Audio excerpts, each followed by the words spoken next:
Shalom Aleichem, on est dans Sanhedrin, page Yutet, on est à la sixième ligne, Tanu Rabbanan.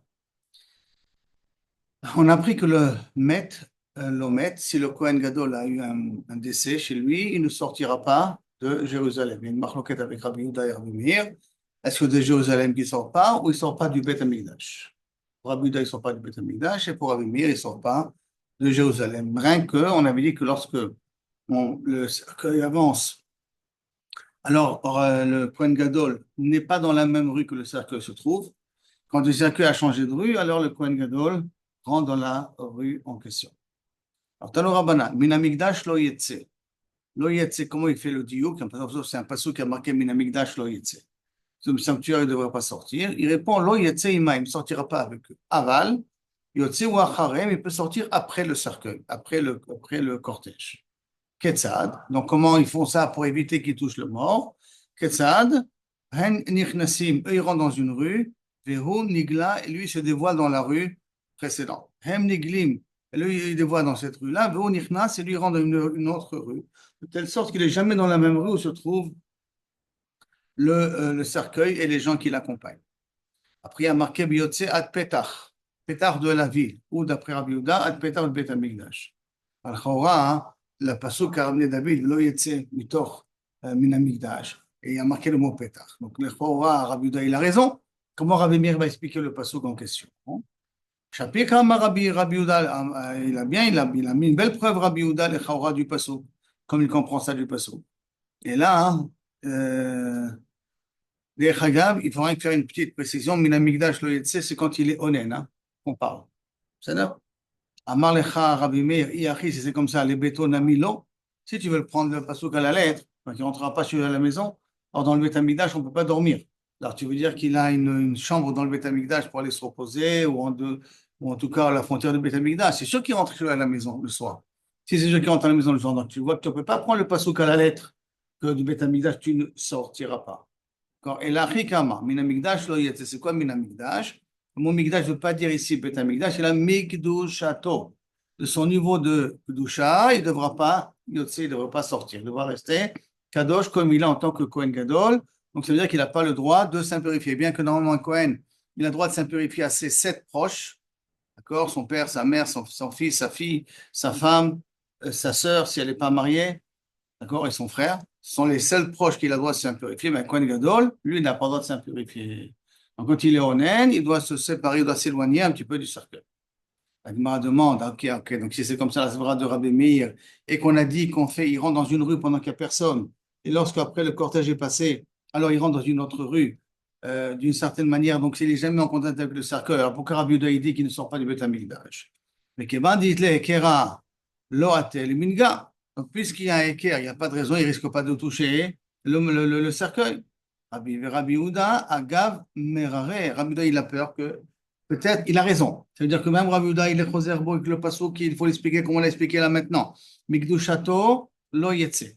Mais qu'on ne fait pas confiance, que même qu'on met dans deux rues différentes, que le Kohen Gadol ne risque pas dans sa mérirée, dans sa tristesse, dans son angoisse, Dilma Mikre Be'ate Venaga, peut-être il va arriver par Mikriou, sans faire exprès, il va vouloir être amené à toucher le cercueil par son chagrin. Donc, pour éviter ça au maximum, d'après Rabbi Yehuda, on ne le fait pas sortir du tout. Après, la Gemara demande que Shou mitnachem, quand il le console. Le problème, c'est dans le passage qui a marqué un peu différemment. Mais en tout cas, on va voir tout de suite après dans la Mishnah comment c'est marqué. En tout cas, que Shou menachem, quand il les console, quand nous avons dit que le Kohen, il a à sa droite tout l'Am Israël est à sa gauche. Hein, quand il va être menachem. Shou menachem, Tanu Rabbanan.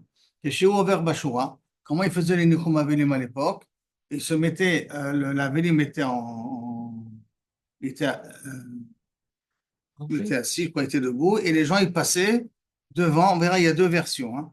Les gens, ils passaient devant devant l'endeuillé, et ils disaient, Minasharim Tetnuchamu, où il y a une autre Bashura, tout le monde se tenait droit, en une grande ligne, et le Havel passait au milieu. Là, on va d'après la première version pour l'instant. Hein. Donc, over Bashura, quand il passait en revue les Havelim, les Nachem et Achim, pour consoler les autres, Sgan, le Sgan Kohen Gadol, et le Mashuach, Shavar. C'est quoi Mashuach Shavar? Si le Kohen Gadol a eu un psoul, alors on doit nommer tout de suite un autre Kohen Gadol à la place. mais dès que le Kohen Gadol reprend ses fonctions, alors le remplaçant continue à avoir le titre de Kohen Gadol, mais il s'appelle Kohen Mashuach She'avar, qui a été mis de côté. Pourquoi? Parce que le vrai propriétaire, le vrai Kohen Gadol, a repris ses fonctions. Et donc, dans un cas pareil où il va être Menachem les autres, le Sgan et le Mashuach She'avar, les deux personnes, Beimino, se trouvent à sa droite. Rosh Bet Av, le Rosh du Sanhedrin, et les Avelim, et les Avelim, et Kol Ha'am, Mismolo, il se trouve à sa gauche.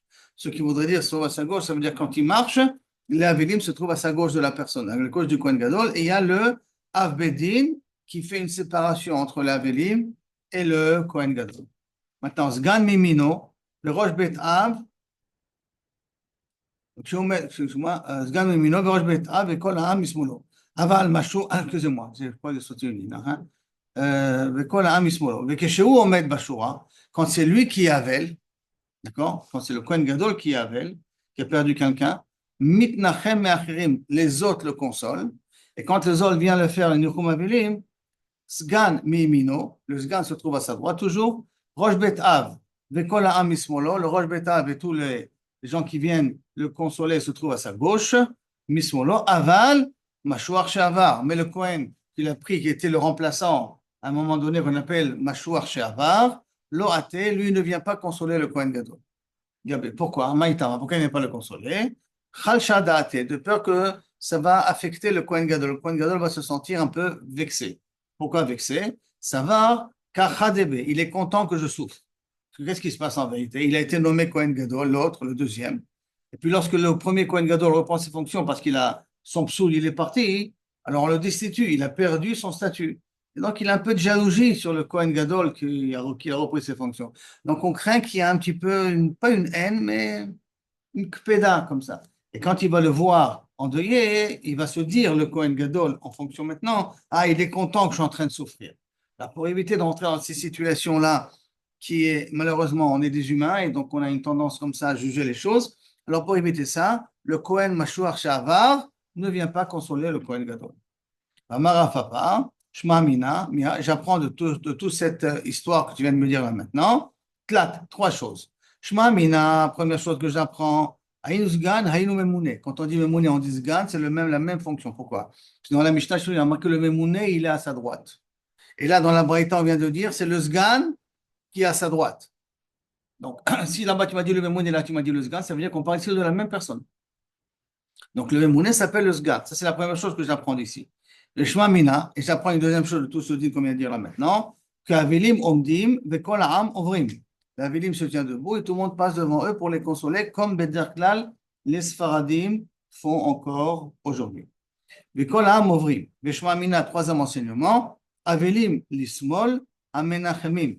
Hem Omdim. Les Avilim se tiennent, il faut dire Hem Omdim. Les Avilim se tiennent à la gauche des Menachamim. Ça veut dire que si les Avilim, ils sont ici, alors les gens, il faut que ça soit à la gauche. Donc les gens doivent passer dans cette direction-là. Comme ça, les Avelim sont à la gauche des Menachamim et les Menachamim sont à la gauche des Avelim.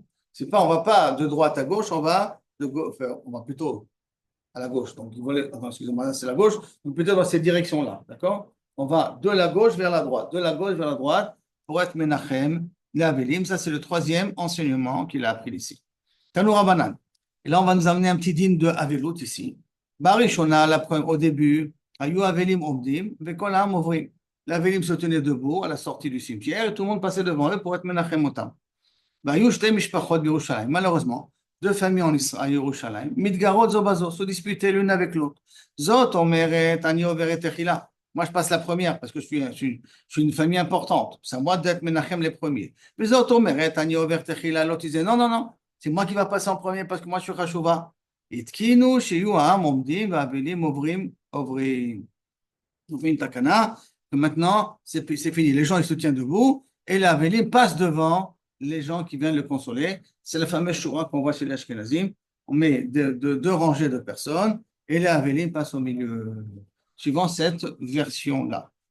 Maintenant, on a dit Chazar, Alar, Sofer, Vesiper, Siman. Amar Rabbi Baraba. Irzir Rabbi Yossi. Rabbi Yossi, il a ramené le minag ancien, qui veut dire que les Avelim se tiennent debout et les gens passent devant eux. Yoshve Betzipore, les Yoshno Betzipore, pour ceux qui habitent à Tzipore. Shayu Avelim Omdim, que l'Avelim se tenait debout, Vekol Ha'am Ovrim, que tous les Menachamim passent, et je vous rappelle qu'ils passent de la gauche vers la droite. Hein. Ve'amar Rami Bar Abba, et Rabbi Abba, il a dit, Itkin Rabbi Yossi Betzipori, une deuxième chose, il a été metaken, si l'autre est Isham Me'alechet Bashuk, une femme ne marche pas dans le chemin, dans le chouk, dans le jardin, dans les rues, où Bna Acharea, son fils, était après elle. Mishum Maaseh She'aya, à cause d'une histoire qui s'est passée. Quelle histoire qui s'est passée? C'est qu'une femme marchait, son enfant était derrière elle, et il y a des gens qui ont kidnappé son enfant. Elle s'est mise à crier, mon enfant, mon enfant, mon enfant. Quelqu'un lui a dit, je sais où il est ton enfant, viens. Il l'a amené dans une maison où se trouvait l'enfant, et malheureusement, ils ont profité d'elle. Alors, pour éviter ça, l'enfant, on le met en premier. Donc, quand vous allez dans un grand Lares, plus qu'ici en Eretz Israël, quand vous allez dans un grand supermarché, un grand mall, avec vos enfants, mettez les enfants devant vous, pas derrière vous. Car ou, chas v'shalom. Ve'amar Rabbi Baraba, encore une autre takana à faire Rabbi aussi, Betzipori, Shayu Nashim Mesaporo de Bet Akissé. Mais normalement, on ne parle pas dans les toilettes, parce qu'il y a un shindalet, il y a deux shindalets, là, mais on ne leur donne pas une possibilité de parler. Donc, les hommes dans les toilettes ne doivent pas parler au téléphone, ils ne doivent pas parler du tout. On garde le silence, on ne parle pas dans les toilettes. Mais on a donné la permission. Que les hommes? Alors, justement, pourquoi que les hommes? À cause de ce qui est marqué ici. Shayu Nashim, la fête metaken Rabbi Yossi Atzipori, Shayu Nashim Mesapro de Bet Akissé. Que les femmes pouvaient parler entre elles dans les toilettes. Et pourquoi elles pouvaient parler entre elles? Pour que Mishum Yehoud. Alors, il y en a Mishum Yergel Avera, une autre version, Mishum Yehoud, de peur qu'à l'époque, les toilettes, c'était des toilettes publiques, qui étaient dans les coins des rues, vers la fin de la ville. Donc, il n'y a pas beaucoup de personnes qui circulaient là-bas. Et si maintenant, il y a un homme qui va aux toilettes et il y a une femme qui est pas loin aussi d'aller aux toilettes, comme il n'y a pas de personnes qui passent, il peut avoir un problème de Yehoud. Même si, alors, même qu'il y a, maintenant, quand il y a deux femmes qui parlent, alors elles ont, hein, il n'y avait pas de séparation parce que c'était un petit peu des toilettes dans les champs, quoi. C'est un endroit réservé pour que les gens puissent verser toutes leurs ordures en même temps pour faire leurs besoins. Maintenant, peut-être qu'il y avait des petits paravents pour faire un petit peu une mechitza ou un truc de ce genre, un kol yachol liot. Mais en tout cas, de peur qu'il y aura un homme qui va y aller là-bas et qui ne sait pas qu'il y a une femme et que d'un coup il va entendre le mot d'une femme et donc il y aura un problème de yichud. Mais s'il y a deux femmes qui parlent entre elles, alors à ce moment-là, il entend qu'il y a des voix de femmes, donc il ira ailleurs pour aller aux toilettes.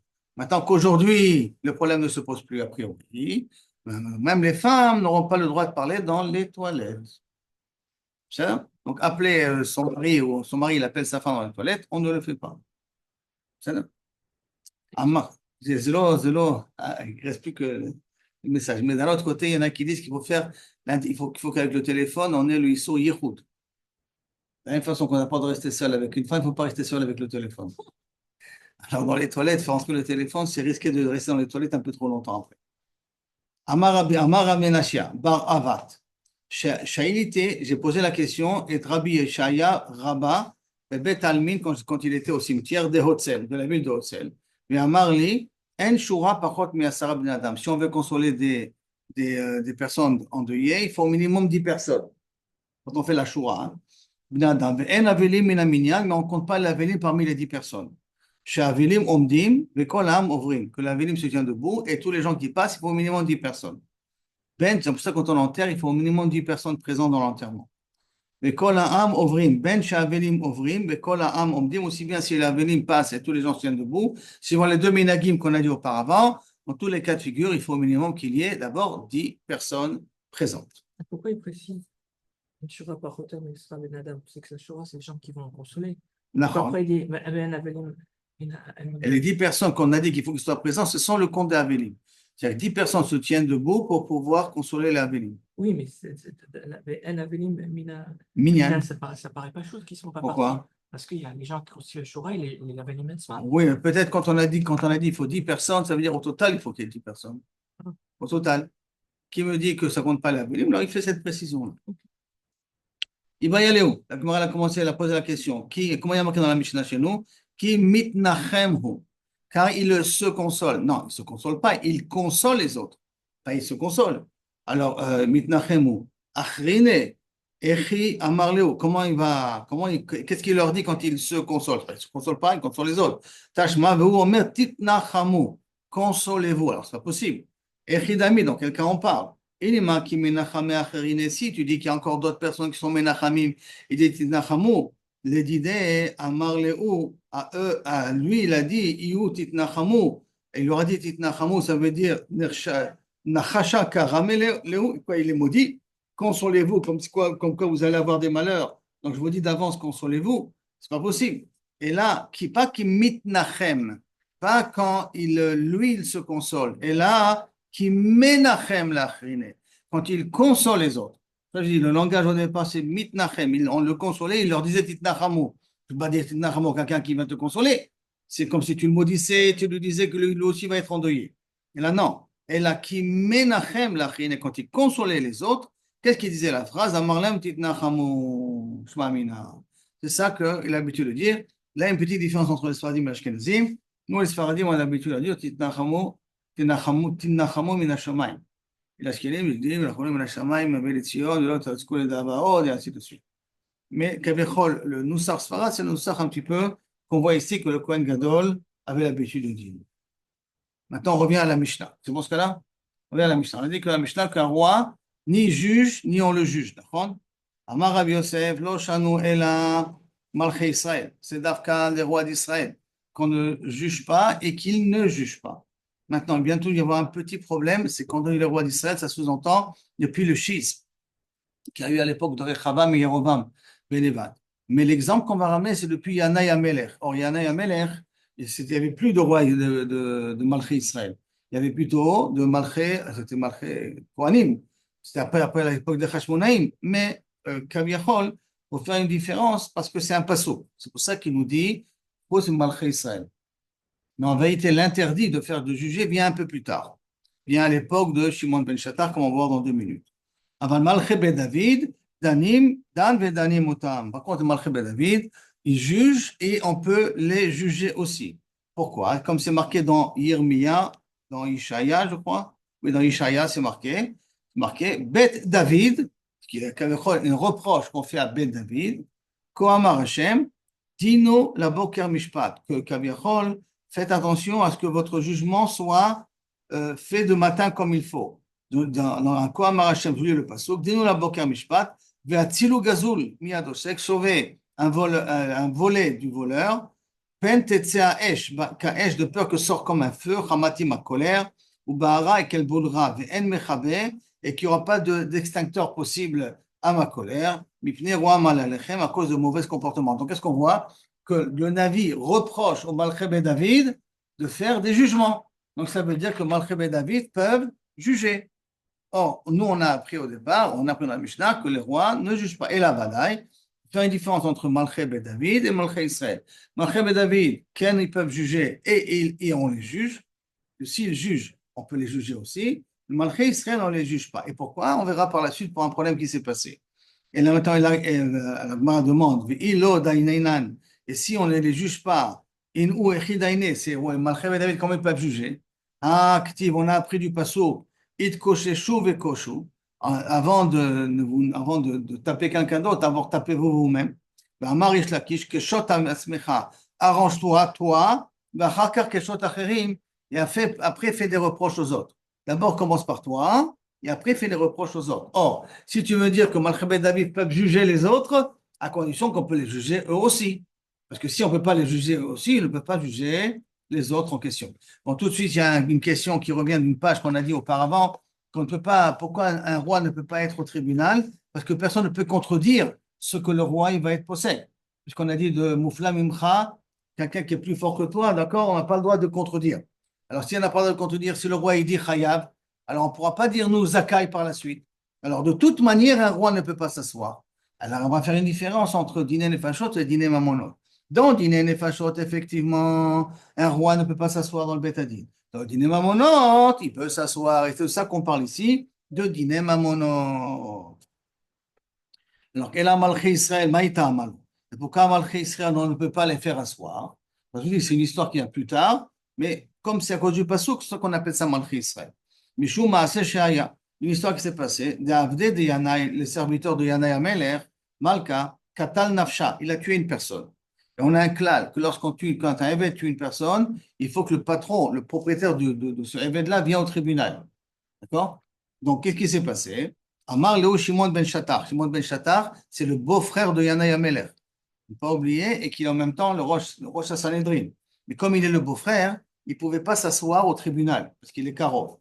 Donc, Amar Léo Shimon ben Shattar, la Chachamim, nous enechem bo. Lui dit, nous, maître, prenez ce dossier-là entre les mains et jugez. Jugez le Eved, automatiquement aussi jugez le patron du Eved. Donc, Yanaï Ameler. Venez, dis-nous, Shalchoulé, il a envoyé Avdecha Katal, ton serviteur a tué une personne, Absha, Chadré, qu'est-ce qu'il a fait? Chadré, il a renvoyé l'esclave. Mais lui, il n'est pas venu. Shalchoulé, ils lui ont dit, t'as Anat, mais toi aussi, tu dois venir là ici. Pourquoi? Parce qu'il y a marqué Veuad Bivalav, et Ouad Bivalav, il témoignera avec son propriétaire, témoignera devant son propriétaire. Or, son propriétaire, c'est le roi ici. Amra Torah, Yavo Baal Ashor, vient le propriétaire du Shor, le propriétaire du Even, Viyamod Ashoro se tient devant son taureau qui est encorné, ou devant son évêque qui a tué. Ata, Viyativ, il est venu, il s'est assis au tribunal. Amarle Shimon ben Shattar, Yenaya Melech, Amod al Raglecha, tiens-toi debout, Veidou Becha, pour qu'on puisse témoigner devant toi. Velo lefanenu ata omet, tu ne te tiens pas devant nous. Et là, l'ifne mishamar vaya olam, tu te tiens devant Akadosh Baruch Hu ata omet. Chez les Mar, Vamdou Shne Anashim, et se tiendront deux personnes, Asher Lahem Harib, Lifne Hashem, qui ont un discorde entre eux, ils se tiendront devant Hashem. Maintenant, comme je vous ai dit, il ne pouvait pas s'asseoir au tribunal, parce qu'il était le beau-frère, il était Karo. À Marlo, il a répondu, Yana Yameler, Lo Keshetomar Ata, pas quand c'est toi qui me donnes l'ordre de me lever, je me lèverai. Et là, Kemoshi Yomu Chavarecha, comment tes amis vont dire, ça veut dire comment les autres Dayanim, c'est à eux de me demander de Kaviachol me lever. D'accord? Pana nifna le yemino. Donc, Shimon ben Shattar, il a regardé à droite des Dayanim. Kapshu Penem, ils ont baissé la tête parce qu'ils avaient peur de Yana Ameler. Kapshu Penem Bakarka. Nifna l'ishmolo, il a regardé à gauche, l'aile gauche des Dayanim. Les questions, Kapshu Penem, ils ont baissé leur face vers la terre parce qu'ils ont eu peur du roi. Amar lahem, Shimon ben Shattar, Baalei Marchavot atem, vous êtes en train de faire des calculs, vous, d'accord? Yavo Baal Marchavot, vient Kadosh Baruch Hu, qui est le propriétaire des pensées. Vif, Ramikem, et qui vous punissent de ce comportement-là. Il y a marqué Velo Taguru Mipneish. Un Dayan ne doit avoir peur de personne, et quelle que soit la personne qui vient. Donc vous aurez dû lui demander de ne pas avoir peur de lui dire tiens-toi debout. Vif, Paramikem, Miyat, tout de suite, comme il a dit Rabbi Shimon ben Shattar, va Gabriel. L'ange Gabriel,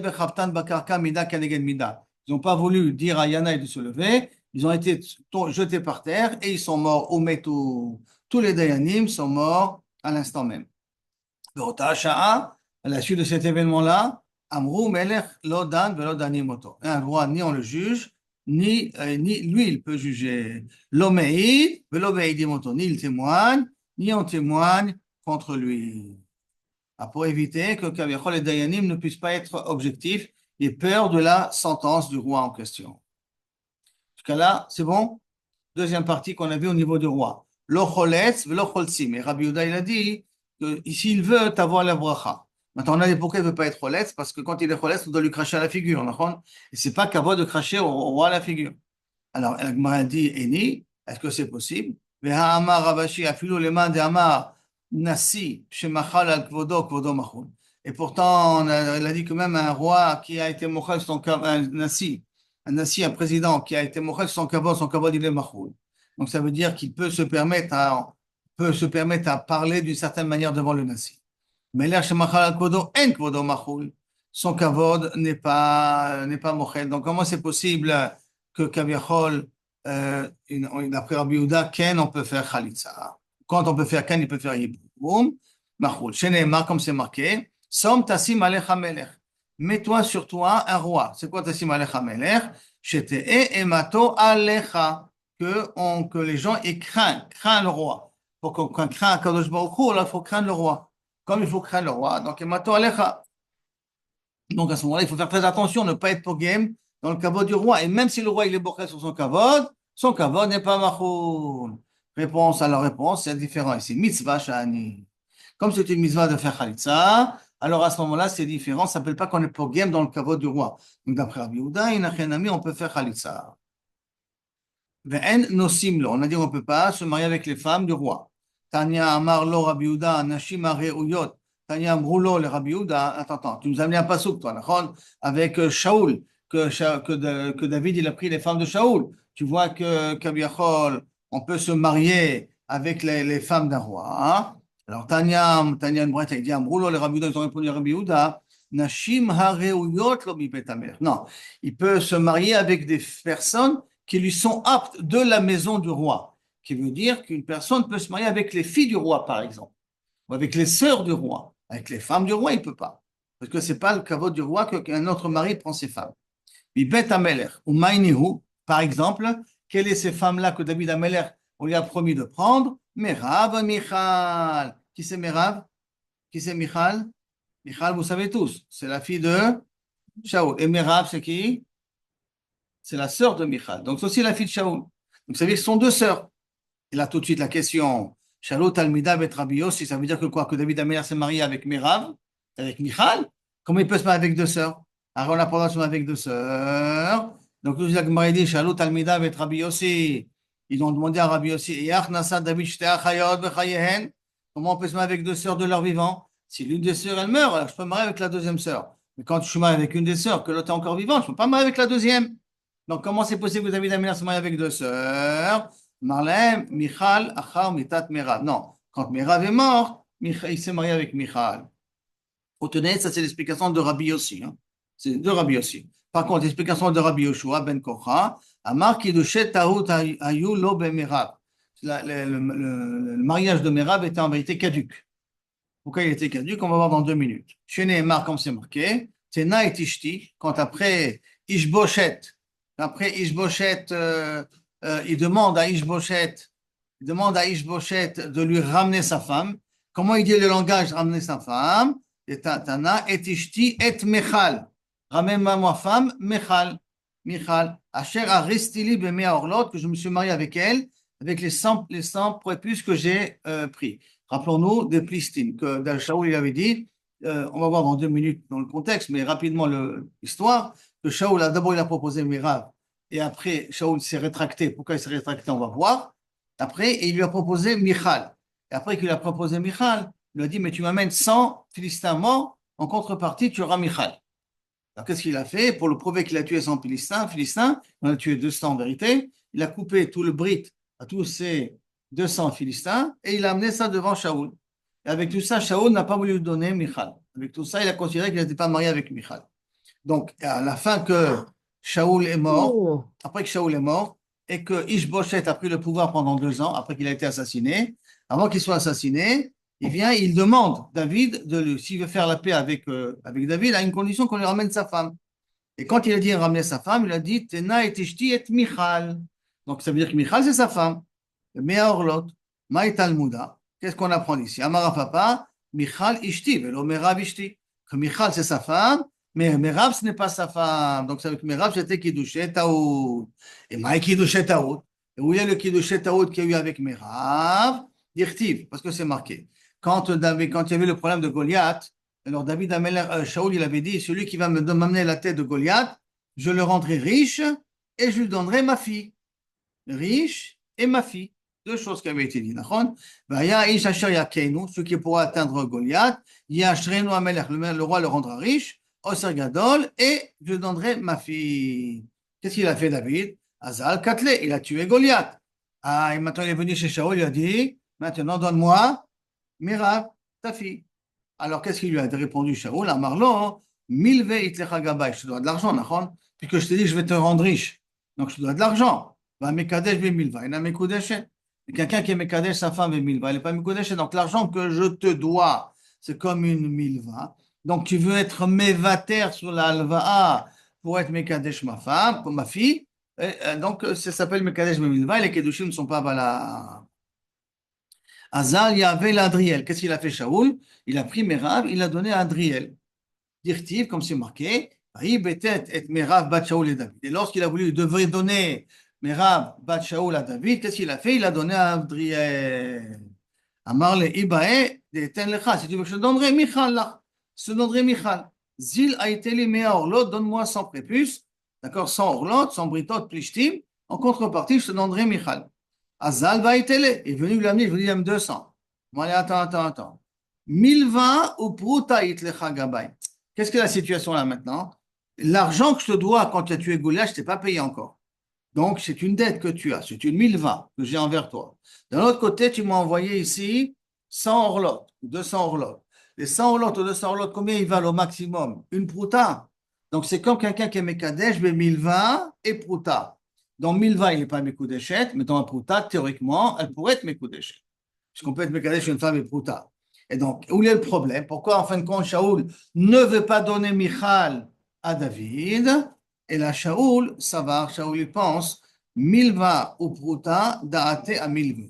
Quand quelqu'un, il te donne, qu'il mekadesh une femme, et sur le prêt que tu me dois, le remboursement du prêt que tu me dois, je mets vater sur ce remboursement, et sur une pruta, la kavanah est sur la milva. Or, milva, on n'est pas mekadesh mais milva. Donc, pour Shaoul, il n'est pas marié avec David, avec Michal. Alors que David, ça va, milva ou pruta, da'ate à pruta. Lorsque quelqu'un il est Mekadesh Milva et Prouta, il sait que très bien que la Milva, on ne peut pas être Mekadesh. Donc il est Mechaven sur la Prouta. Comme il est Mechaven sur la Prouta, c'est pour ça que d'après David, elle est Mekudeshet à Michal, elle est Mekudeshet à David. Hein? Non, parce que Shaul il pense que c'est à Milvé et David il pense que c'est à la Prouta. Donc David il la considère comme sa femme et Shaul ne la considérait pas comme la femme. Les Kohanim, les Lévim, les Tovim, ils étaient où dans l'histoire? Et ils n'ont pas fait fonctionner. Ils n'ont pas fait fonctionner. Et en plus, je crois que Shaoul n'était pas intéressé à les faire fonctionner, parce que Shaoul, il faisait tout ça pour pas que David soit son gendre. Donc, de toute manière, il n'était pas intéressé, David. Alors, Iba et Tema, si tu veux encore une autre explication, je peux te donner où il y a la marloquette entre Shaoul et David. Iba et Tema, découlé Alma, Milva, Pruta, Date, Pruta. Non. Milva et Pruta, tout le monde sait qu'on ne peut pas être Mekadesh Milvé. Donc, automatiquement, sa kavana, elle est de donner d'Afka Pruta. Et Pruta doit être Mekudeshet. Mais, Shaoul, Savar, Lo Chazou. Shaoul, il pense, l'omidé, que les 100 orlotes ou les 200 orlotes qu'il a amené David ne valent zéro, même pas une prouta, ça vaut rien du tout. Ils n'ont aucune utilité. Mais David, ça va, Chazou les kelev et shonre. Tu peux le donner à des chiens, tu peux le donner à des chats, qui avaient à manger. En tout cas, c'est la nourriture pour chiens et chats. Donc, ça a au moins la valeur d'une prouta. D'accord? Donc, c'est pour cela que Kaviachol, il y avait un discorde entre David et Shaoul. David considérait que Michal était sa femme. Et Shaoul considérait que Michal n'était pas marié avec David. C'est pour ça qu'on verra plus tard qu'il va la donner à quelqu'un d'autre. Al-Pati Ben Laïch, qu'on verra plus tard. Maintenant, vers Rabbi Yossi. Rabbi Yossi, qu'est-ce qu'il nous a dit que son médecin, c'était deux sœurs. Il s'est marié avec Mirav, et quand Mirav est mort, il a pris Michal. Qu'est-ce qu'il va faire avec toute cette histoire-là de Shaoul, de Michal, que le gars marqué ici? Alors, Haïtana, Rabbi Yossi, Haïtana, Ishti et Michal, Maïdarishle. Comment il va expliquer ma femme Michal? Donnez-moi ma femme Michal. Alors, il était marié avec Mirav, Darishbe. Rabbi Yossi l'Etamé, Rabbi Yossi va expliquer d'après sa svara, lui d'Etania, Rabbi Yossi Yadoresh Mikraot Me'oravim.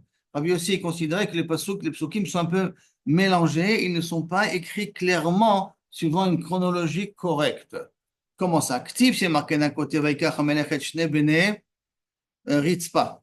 Le roi, il a pris les deux enfants de Ritzpa, Bataya, Asher Yaldal et Shaoul, c'est David Amelech, hein?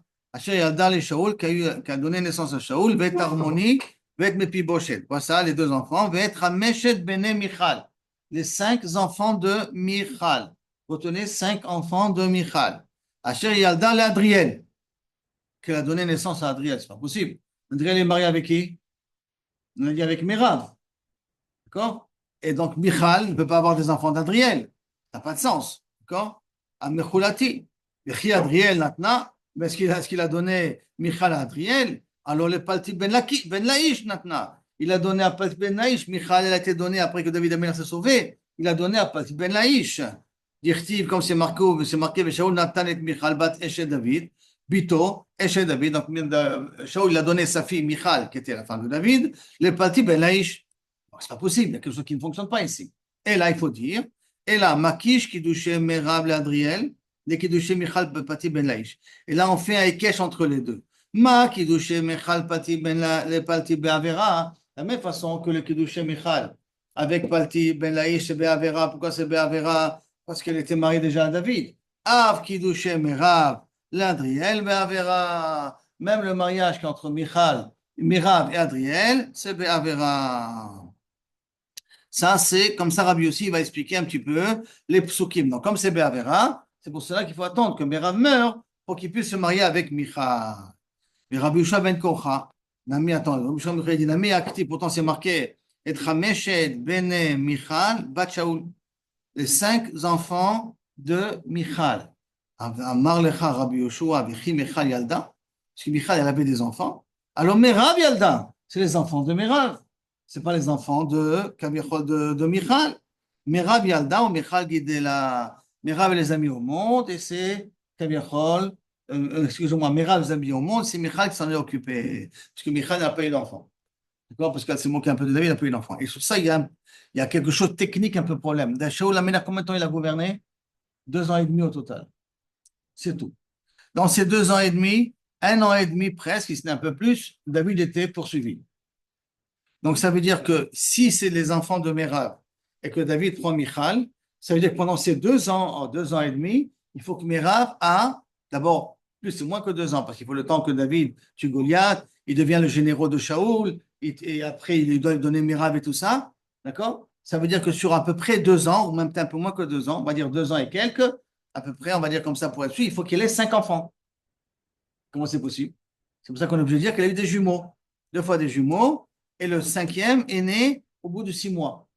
Donc, Mekutaïm est né au bout de 6 mois, hein, pour qu'on puisse trouver les 5 enfants en question dans cette période relativement courte de 2 ans et quelques. Pourquoi je dis 2 ans et quelques? Parce qu'il faut attendre le temps que David rentre chez Shaoul. 2 ans et quelques pour qu'il ait 5 enfants en question. Les Fikar, pardon? Ah oui, c'est vrai, mais je dirais que c'est la probabilité, elle est un peu plus difficile. Les théorèmes, ça passe, mais 3 et 2, ça passe un peu moins. Donc, les fikar, n'écrivent al shema. Comme c'est Michal qui s'en occupait des enfants de Merav, c'est pour ça qu'ils ont porté le nom de Michal. C'est comme si Michal les a mis au monde. Donc, les lames d'Echa pour t'apprendre, c'est Kol Megadel Yatom Betor Beto, tout celui qui prend et qui adopte un orphelin, Malé alav katouf kilo yelado, comme s'il l'a mis au monde. Et Gemara va amener encore d'autres preuves à ce din-là. Mais déjà, rachetez votre Hanina Kara Yochanan Ishto Elazar Geoula Shmuel Bilimudo Siman. Alors, on va voir chaque chose maintenant. Rabbi Hanina dit, j'apprends un autre pasouk. Amardou, je sais que quelqu'un qui s'occupe d'autres enfants, c'est comme si c'était ses enfants à lui. Mais acha, de ce pasouk-là, Vatikrena lo Ashkenot, là on parle de l'enfant de Ruth, après avec Boaz. Vatikrena Ashkenot, les voisines ont appelé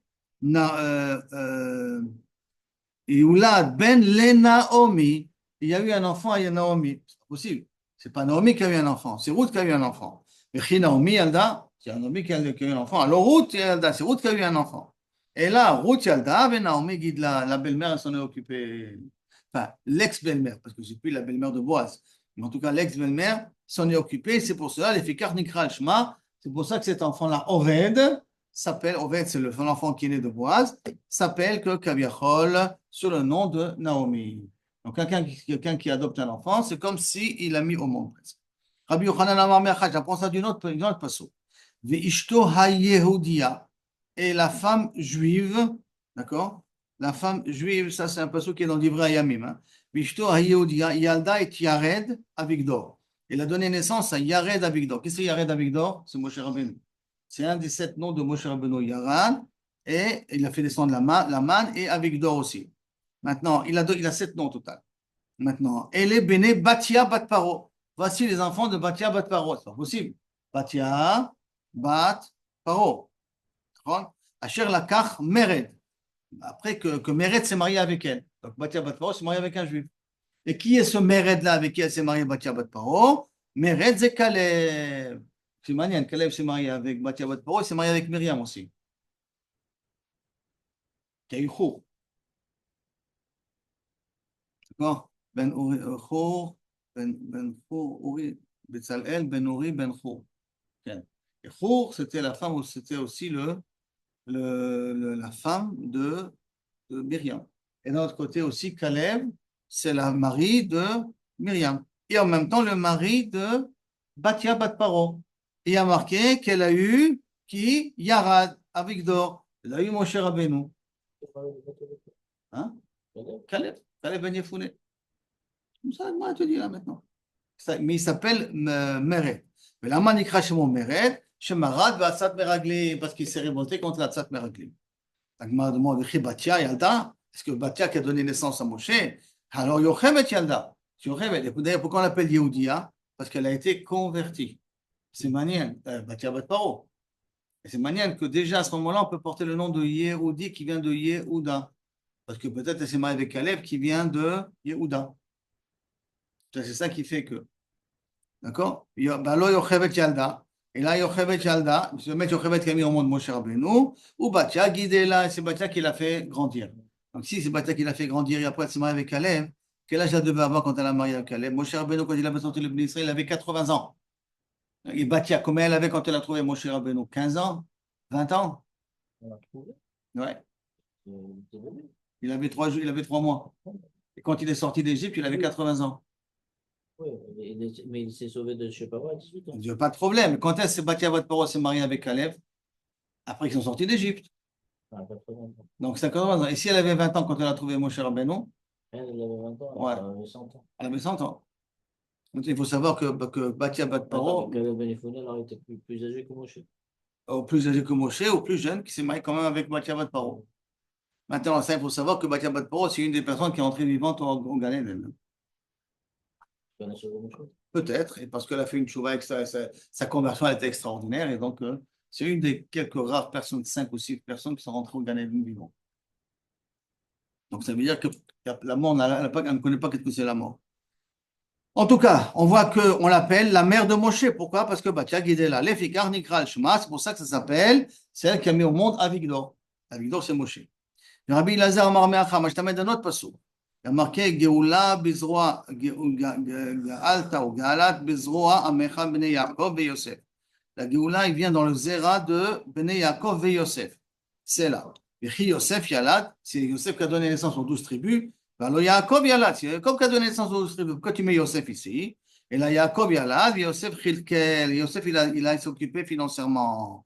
Ça veut dire que si maintenant tu prends en charge une personne, si tu le fais tenir debout, tu le fais vivre financièrement, ça s'appellera comme si tu l'as mis au monde aussi. Toute personne qu'on aide financièrement, c'est comme si on l'a mis au monde.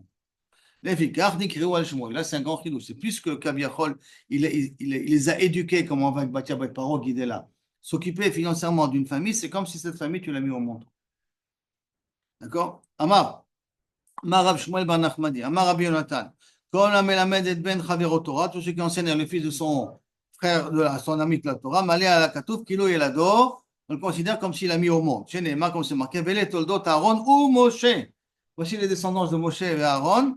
Vektiv et les Shemot Bene Aaron. Et après, on parle des enfants de Aaron. Alors que je ne comprends pas les enfants de Aaron. C'est Aaron qui les a mis au monde, c'est pas Moshe. Quand tu m'as dit les toldot, Moshe, Aaron ou Moshe, le marlecha pour t'apprendre, Aaron Yalad ou Moshe Limed. Aaron les a mis au monde et c'est Moshe Rabbeinu qui leur a enseigné. Les fikar nikru al shmo. Donc quand tu enseignes la Torah à une personne, c'est comme si tu l'as mis au monde aussi. La reine. Ko amar Hashem el bet Yaakov. Comme ça dit Yaakov Baruch dans la maison de Yaakov, Asher Padait Abraham, qui a racheté Abraham. Racheter Abraham de quoi? Qu'est-ce qu'on a besoin de racheter de Abraham? Et là-bas, on a vu que Yaakov avait besoin de racheter Abraham. Abraham Avinu, il a racheté de s'occuper de l'éducation des enfants. Pourquoi? Parce qu'il y a marqué dans Abraham Avinu,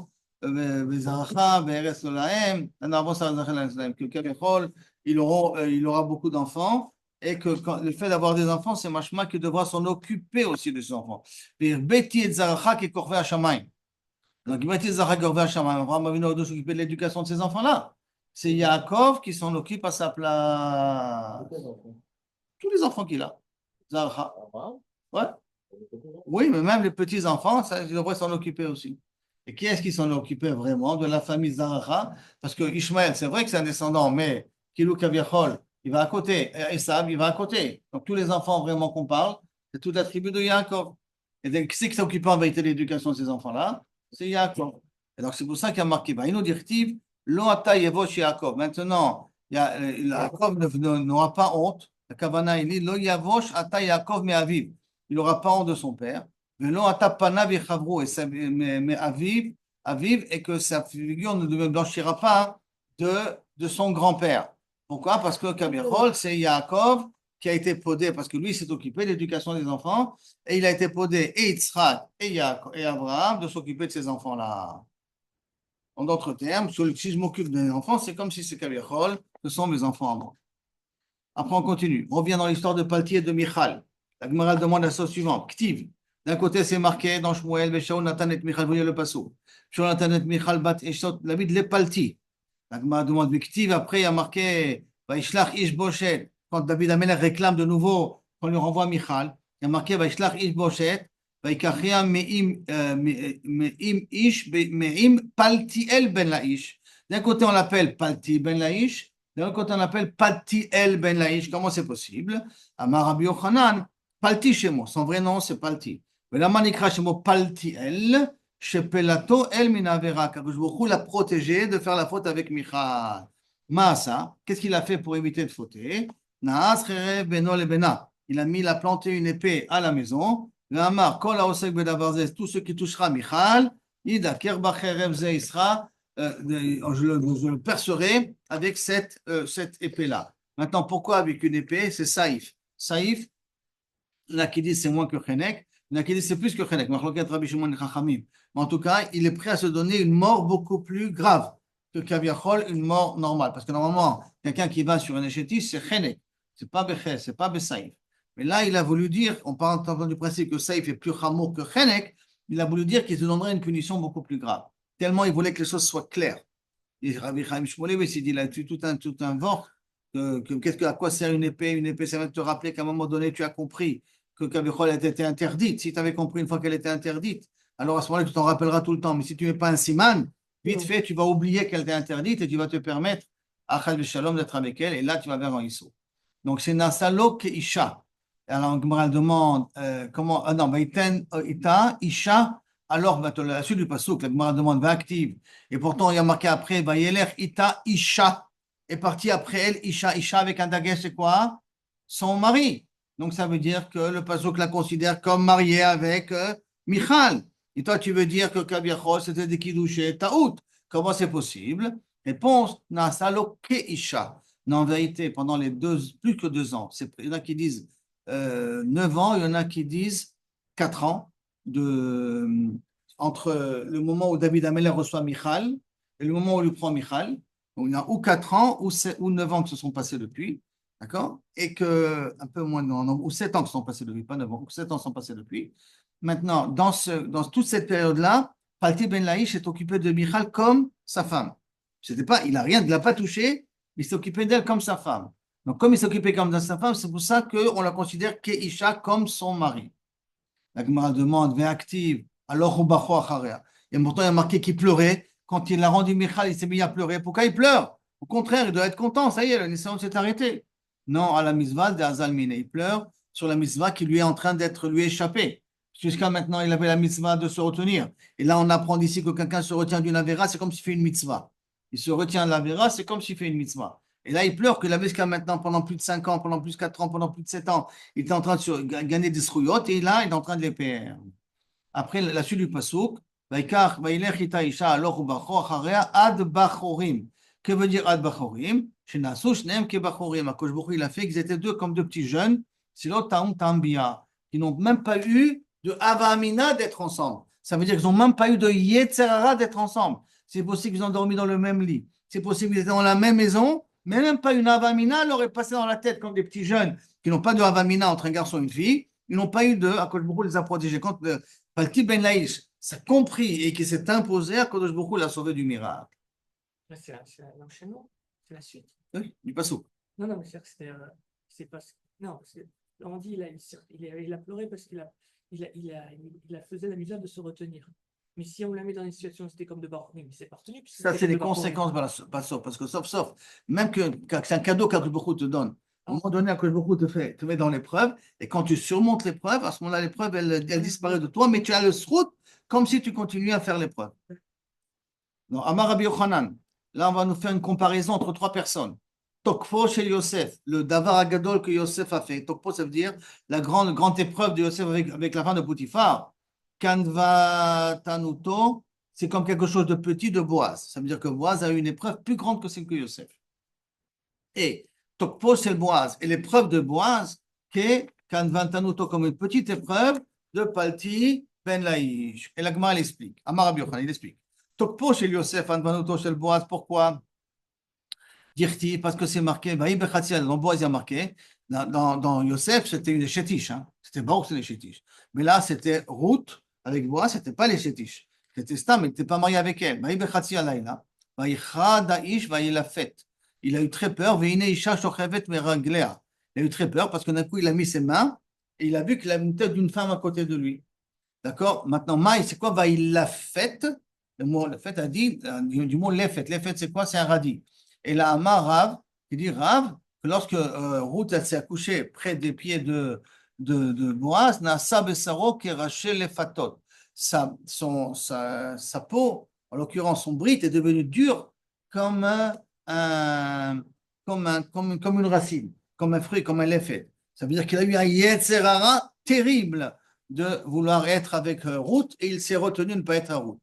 La Gemara continue après, c'est le Boaz, mais l'épreuve de Boaz, c'est petit devant Pati Ben Laïch. Et pourquoi? Parce que Pati Ben Laïch, comme je vous ai dit, 4 ans à 7 ans, il s'est retenu. Alors que Boaz, c'est un moment, c'est une nuit, de se retenir et de ne rien faire avec elle.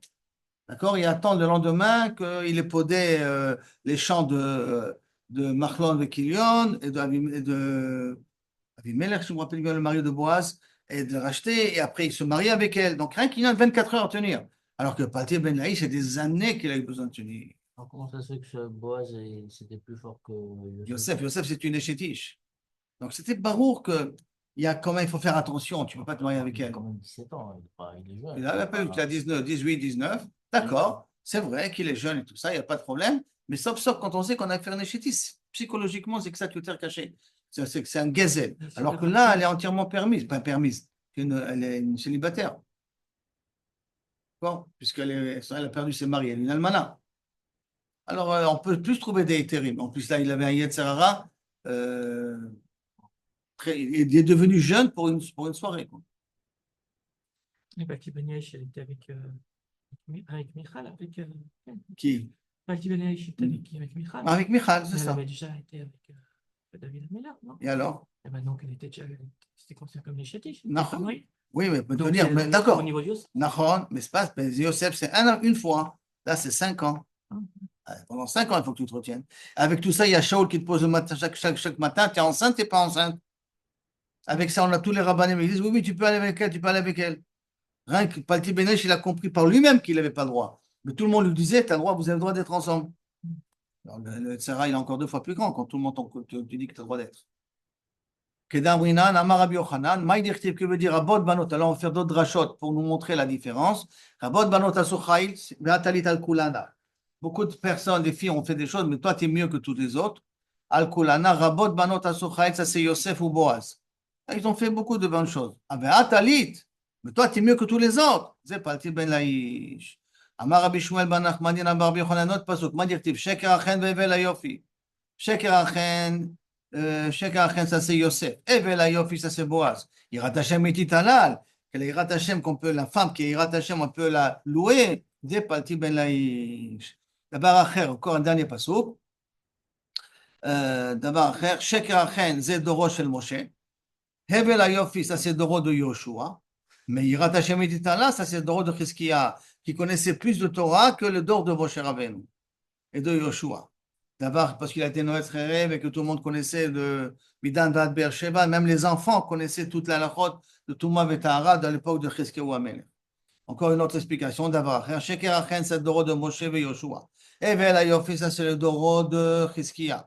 Yirat Hashem et Titalal, ça c'est le Doro de Rabbi Yehuda Rabbi Ilai. Rabbi Yehuda Rabbi Ilai qui connaissait essentiellement dans Nezekim. Il était spécialisé dans Nezekim. Et d'autres Maserot ne connaissaient pas. Et quand même, le dor de Rabbi Yehuda Rabbi Ilai, il est beaucoup plus grand que le dor de Moshe Rabbeinu et de Chizkiyahu Amelech. Pourquoi? Samu alav al Rabbi Yehuda Rabbi Ilai. Shayu shisha talmidim mitkansim betalit echad voskim batorah. 6 personnes se couvraient avec une seule couverture. Tellement ils étaient pauvres, ils étudiaient comme la Torah et ils n'avaient pas toute la Torah dans les mains. Mais c'était une Torah qui valait 10 000 fois plus que la Torah de Moshe Rabbeinu et que la Torah de Chizkiyahu Amelech.